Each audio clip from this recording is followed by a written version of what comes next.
सदर मोहतरम, हमारे पार्टी के अगवा, हमारे रहनुमा लीडर जनाब बैरिस्टर हाजी असदुद्दीन ओवैसी साहब, हमारे स्टेट प्रेसिडेंट शौकत अली चचा, हमारे मंडल अध्यक्ष मोहिबुल हक चचा,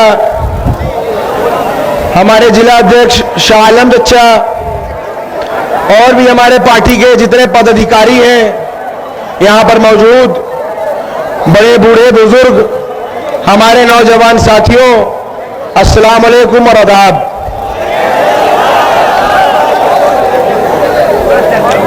मेरे बड़ों बुजुर्गों, मुझे खुद बड़ा अजीब सा लग रहा है कि मैं आपका कल का बच्चा आकर इस मंच पर एक सियासी भाषण दे रहा हूं। मुझे एक झिझक थी कि जहां पर इतने बड़े बड़े सियासतदान मौजूद हो, जहां मैं अपने बुजुर्गों के बीच में हो जाऊं, वहां पर उनका कल का बच्चा एक क्या भाषण दे।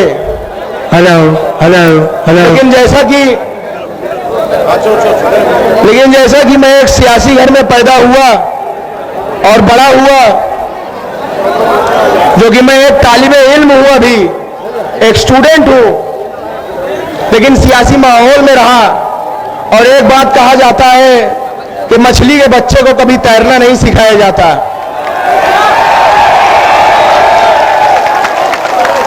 वही खून मेरी भी रगों में है, वही हौसला, वही ताकत, वही जज्बात मेरी भी रगों में है, लड़ने की कुव्वत मेरी भी रगों में है।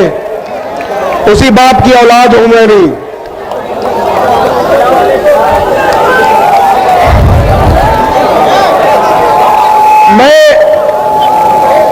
आज जो मैं देख रहा हूं, और से सुनिए मेरी बात, बहुत जरूरी बात है ये।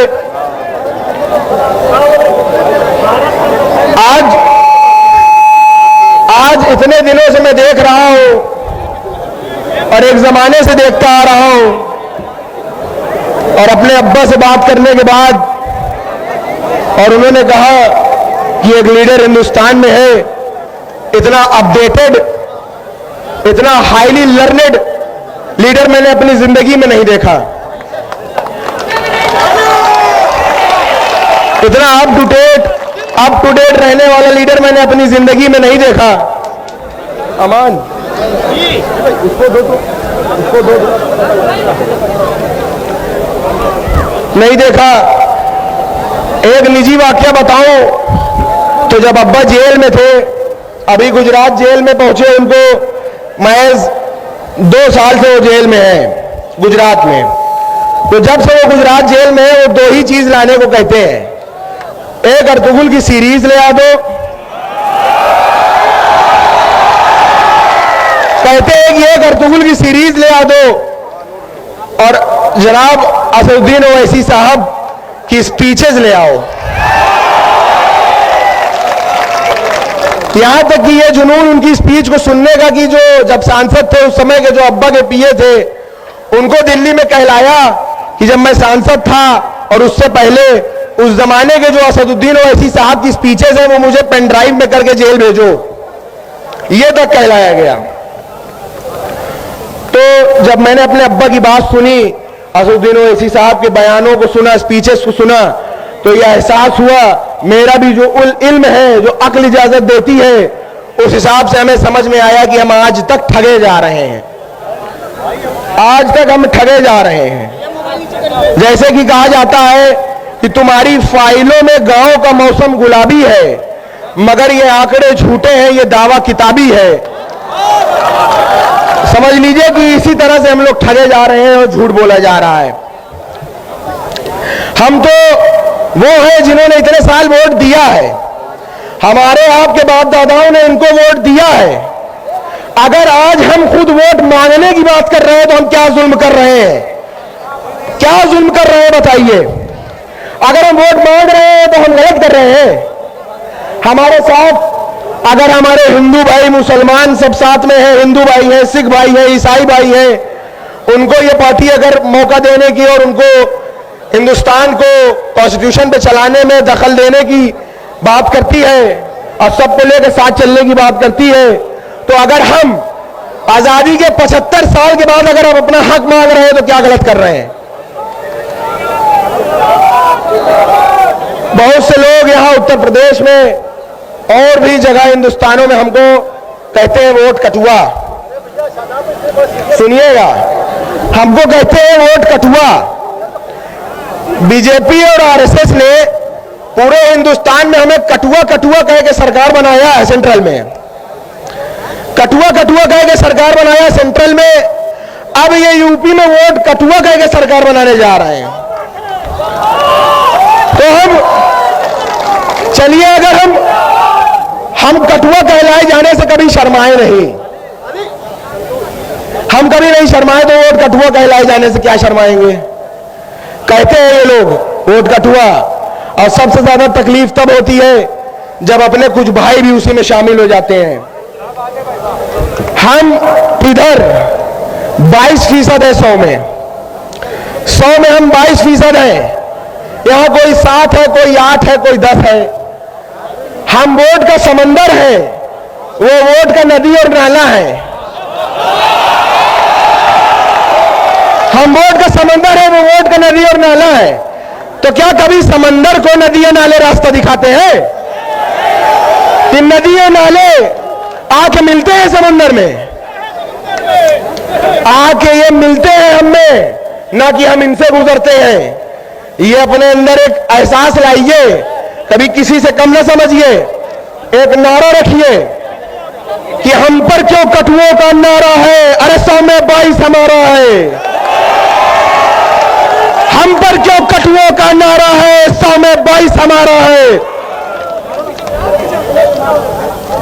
अगर मैं बचपने की बात करूं कुछ, तो मैं छोटा सा था, सुनिएगा।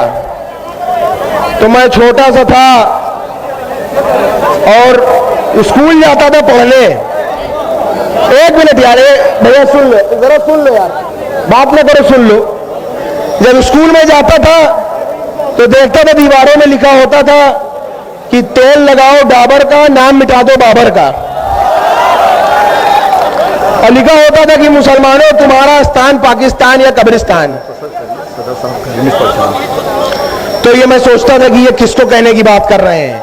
मैं स्कूल जाता था तो पढ़ता था कि बाबर तो एक राजा था, औरंगजेब एक राजा था, ये किसको इशारा करने की बात कर रहे हैं। बाद में मुझे एहसास हुआ कि ये हमें इशारा करते हैं। और यही लोग जो हमारी माँ बहन बेटियों को बेवा करने की बात करते हैं, अगले ही पल हमारे हिमायती बन के तलाक की बात करने लगते हैं। ये कहां करे वहां से बताइए, इन पर कैसे भरोसा करा जाए? आप खुद सोचिए कि एक तरफ हमारी माँ बहनों को बेवा कर रहे हैं, दूसरी तरफ तलाक की बात कर रहे हैं। यकीन करने लायक है कि नहीं है ये लोग? आप बताइए। और हमसे बड़ा देशभक्त कौन है? हमारे पास चॉइस थी, चाहते तो जा सकते थे। कौन है हमसे बड़ा देशभक्त? चॉइस थी, हमारे पास जा सकते थे लेकिन रुक गए।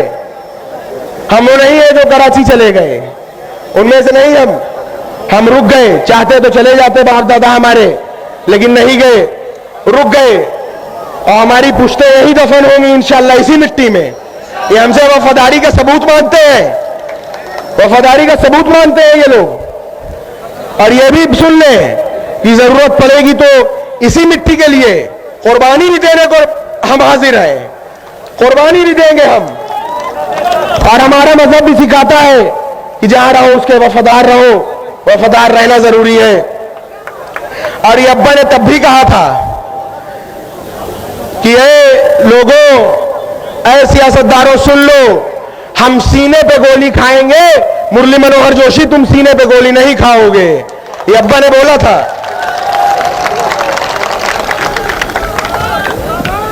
सन 89 से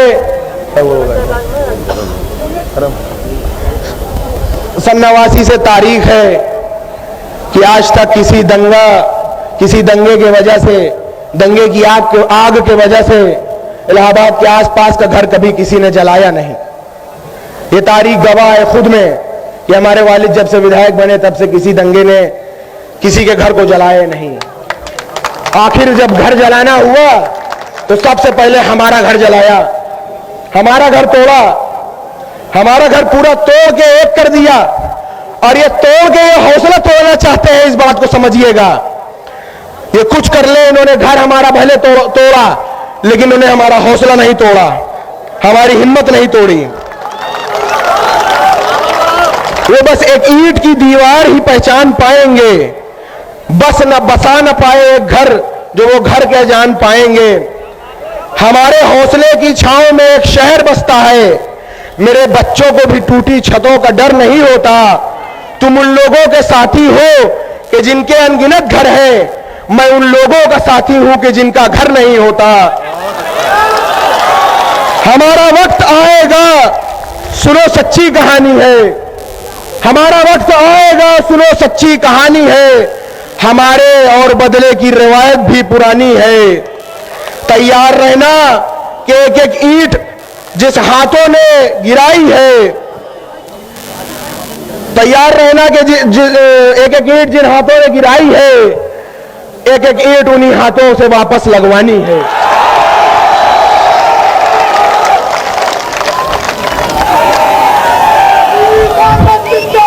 मेरी माँ से कहा मैंने, मेरी माँ से कहा मैंने कि अब्बा ने जुल्म के खिलाफ आवाज उठाई। आज 26 साल से उन्हें जेल में देख रही हैं। मेरे चचा को जेल में देख रही हैं। मेरे भाई को, अपने बड़े बेटे को जेल में देख रही हैं। कल को मुझे इस लड़ाई में शहीद होना पड़े तो आंसू न बहाना। तो उन्होंने जवाब दिया कि तुम्हारे बाद मेरे 3 बेटे और हैं, और उसके बाद मैं अपना आंचल फाड़ कर इसको परचम बनाऊंगी, लेकिन अल्लाह के सिवा किसी के सामने सर न झुकाऊंगी।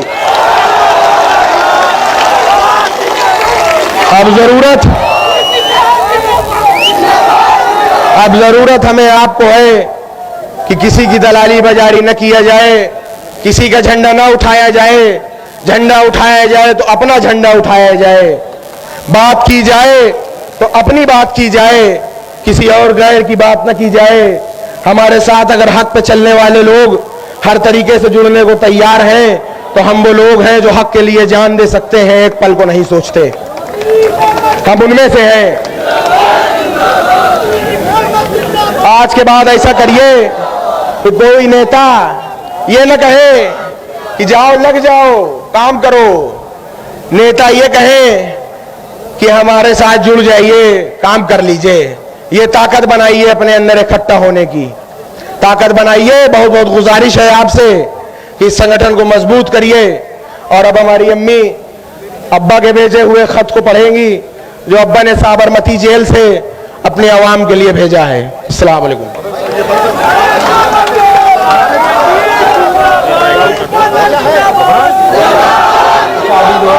लड़का अमान है,